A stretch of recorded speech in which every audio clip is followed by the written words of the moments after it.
یہ تکالیف میں دنیاوی اسباب جو انسان کرتا ہے اور پھر اس کے ساتھ راضی و رضا رہنا، یہ دو چیزیں کسی لحاظ سے آپس میں متضاد نہیں ہوتی؟ آپ کے سوال کا جواب حضرت صلی اللہ علیہ وسلم نے ایک بہت خوبصورت مثال کے ذریعے دے دیا ہے.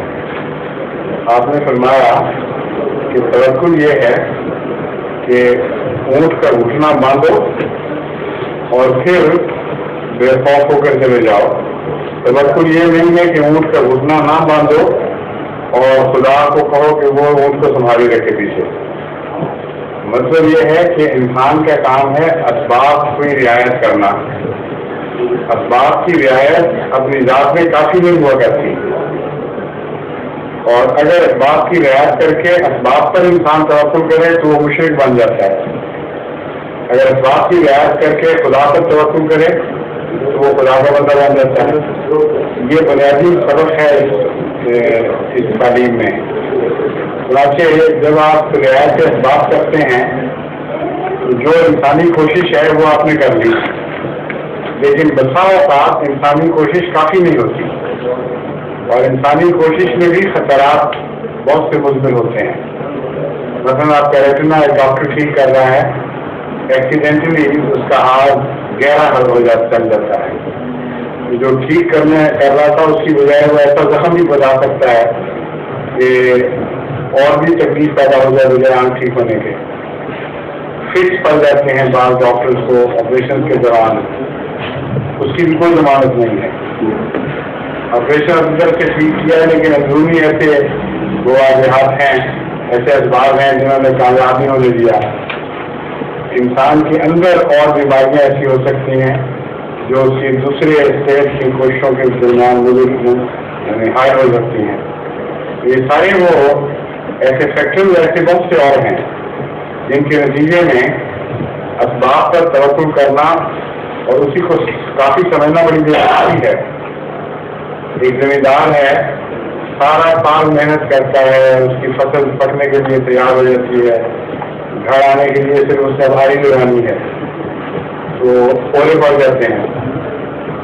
اب اس کا ساری اس کی محنت اور اسباب کا توقع کہاں گیا؟ بعض میں ایسا واقعہ ہوتا ہے کہ آری لے کر گھر سے لوگ نکلتے ہی ہوتے ہیں، کلی آنند فانند ایک فصل تباہ ہو جاتی ہے. تو اتنا زیادہ حصہ خدا کا باقی ہے کہ اس سے تعلق، اس سے دعا اور اس کے نتیجے میں خدا سے فضل چاہتے رہنا یہ ایک انسان کی دائمی ضرورت ہے. چنانچہ قرآن کریم میں اس میں دعا کے مسئلے پر روشنی ڈالتے ہوئے فرمایا کہ وما یعبأ ربی لولا دعاؤکم فقد کذبتم فسوف یکون لزاما. اگر تمہاری دعا نہ ہوتی، کہتے ہیں محمد رسول اللہ کو مخاطب کیا گیا ہے، کل ماں کا نا یاد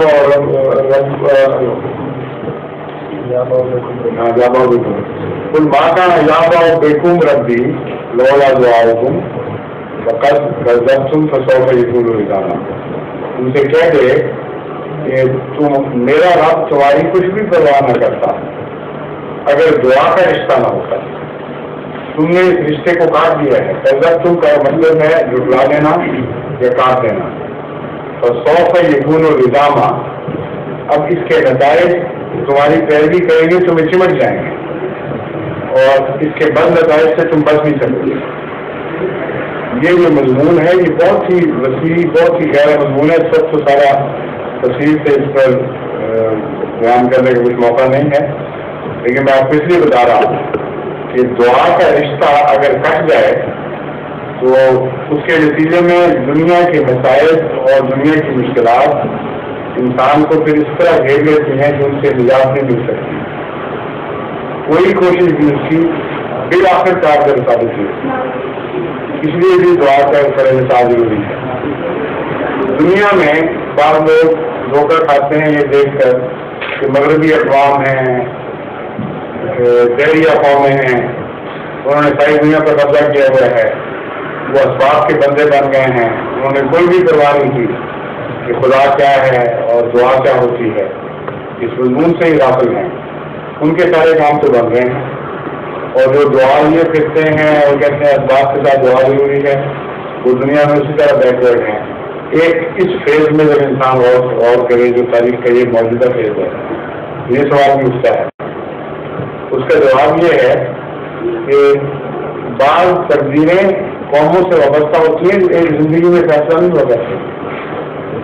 قوم کی تقدیر لمبا اثر رکھتی ہے، دیتی ہے میچور ہونے میں، اور اس کی ان قوموں کے متعلق خدا تعالیٰ نے قرآن کریم میں پہلے سے خبر دی ہے کہ ان کی ساری کوششیں اس طرح عبادت جائیں گی کہ ان کے لیے ان کے ہاتھوں سے عذاب کا سامان بنے گا۔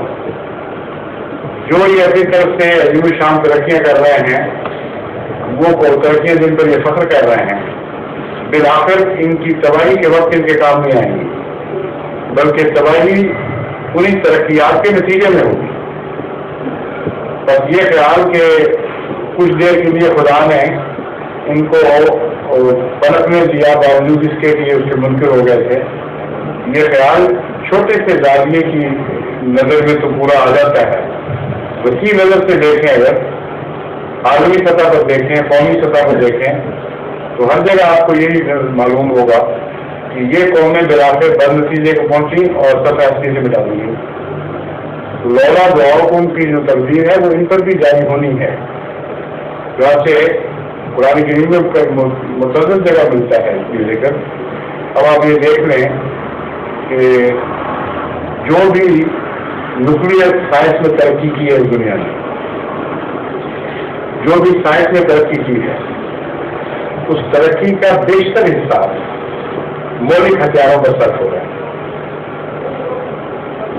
روس کی اکانومی میں اگر آپ فوجی خرچ کو نکال دیں تو نصف سے کم خرچ ہے جس پر سارا ملک پڑ رہا ہے، نصف سے زیادہ خرچ ہے جو اپنے ڈیفینس کے خیال سے یا کسی پر حملے کے خیال سے ان ہتھیاروں پر خرچ ہو رہا ہے جو انتہائی مولک ہیں۔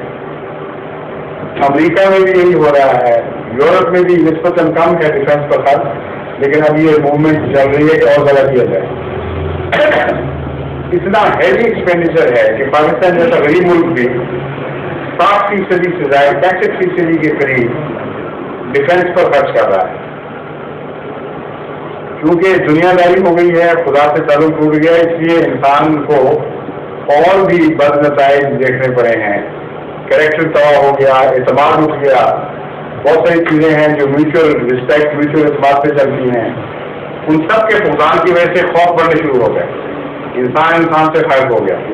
تو صوفہ یقون و ندامہ کا یہ سارا نظارہ ہے جو بڑی وسیع جہتوں میں آہستہ آہستہ ان کو گھیرتا چلا جا رہا ہے، اور اس بد نتیجے سے بچ نہیں سکیں گے کہ اپنی بنائی گئی چیزیں، اپنی حاصل کردہ ترقی خود ان کی ہلاکت کو موجب بن جائے گی۔ ساری انگلیاں اسی طرف اٹھ رہی ہیں، تو اس لیے تھوڑی دیر کے لیے ایک چھوٹے منزل میں ایک کامیابی کو دیکھ لینا اور اس کے نتیجے میں خدا کی تقدیر کو غلط سمجھنا، یہ اصل کی بات ہے۔ دعا آخری ہتھیار ہے جس کے بغیر عمل کوئی بھی چیز نہیں رہتا۔ اس لیے حضرت مسیح موعود علیہ السلام نے اتنا زور دیا ہے دعا پہ کہ آپ فرماتے ہیں کہ تمام اسباب میں سب سے زیادہ قطعی، سب سے زیادہ یقینی سبب دعا ہے، اور اسے زائد کے طور پر استعمال نہ کرو بلکہ سبب اول کے طور پر استعمال کرو۔ اس لیے اس سے کوئی مفر نہیں، اور اس کے باوجود ذرائع کو اختیار کرنا اس لیے ضروری ہے کہ اگر آپ ذرائع کو چھوڑ دیں گے تو یہ بھی ایک قسم کا تکبر ہے کہ خدا تعالیٰ نے جو قانون قدرت بنایا ہے وہ بھی تو اسی کا بنایا ہے، میں اس سے بالا ہو گیا ہوں۔ جب ذرائع چھوڑتے ہیں تو یہ اصل پیغام بنتا ہے کہ میرے لیے خدا قانون قدرت کو ہٹا دے اور براہ راست مجھ سے ایسے معاملہ کرے جیسے اکرام ضیف کیا جاتا ہے، کسی بڑے کی خدمت کی جاتی ہے، یہ تو شدید تکبر بن جاتا ہے۔ اس لیے وہ اپنی جگہ ہے، اس سے مفاد کوئی نہیں، لیکن یہ حقیقت ہمیشہ مومن کو پیش نظر رکھنی پڑے گی کہ اصل دعا ہے اور خدا کی طرف سے فضل نہ آئے تو سب کوششیں بیکار چلی جاتی ہیں۔ اب اس کا ترجمہ ڈینش کون کرے گا، کون کر سکتا ہے؟ سیریز زیادہ ہے، ہاں سیریز کرنے والا ہو جائے گا پڑھ لیتے ہیں، آگے چلتا ہے آپ کی آزمائش ہو جائے گا۔ کچھ لمبا نہ آپ کی خلاصہ ہی صحیح، ادھر آ جائیں آپ فون یا مائکرو فون پہ بات کریں، کیونکہ آج ہی تو میں نے آپ کو سڑک پر آیا ابھی میں بھولنے دوں تو پھر تو ٹھیک بات نہیں۔ اچھا ماشاء اللہ، پہلے ان کا سوال بتائیں پھر جواب جو آپ کو یاد ہے جتنا بھی یاد ہے۔ ظہور مہدی آخر زمان